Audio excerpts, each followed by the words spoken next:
ఇశ్రాయేల్ ప్రజలు ఐగుప్తులో 430 సంవత్సరాలు వాళ్ళు దాసులుగా ఉన్నారన్నమాట. దాసులుగా ఉన్నారు.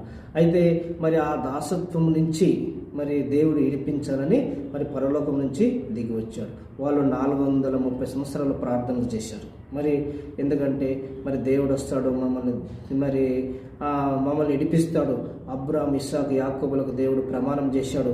మాకు ప్రామిస్ చేసిన ల్యాండ్కి మమ్మల్ని తీసుకుపోతాడు దేవుడు అని వాళ్ళు నిరీక్షిస్తూ ప్రార్థన చేశారు. కనుక ఐగుప్తుల వాళ్ళు ఎట్టి పనులు చేశారు. పూతోను, రామ్సేస్ అనే 2 పట్టణాలను కూడా వాళ్ళు కట్టారు. ఐగుప్తీలకు మరి ఐగుప్తు రాజులకు ధాన్యాలు, ఇంకా వాళ్ళు ఏదైనా దాచుకోవడానికి. చూడండి, పట్టణాలు అంటే చిన్న చిన్న ఊర్లు కాదండి, విలేజెస్.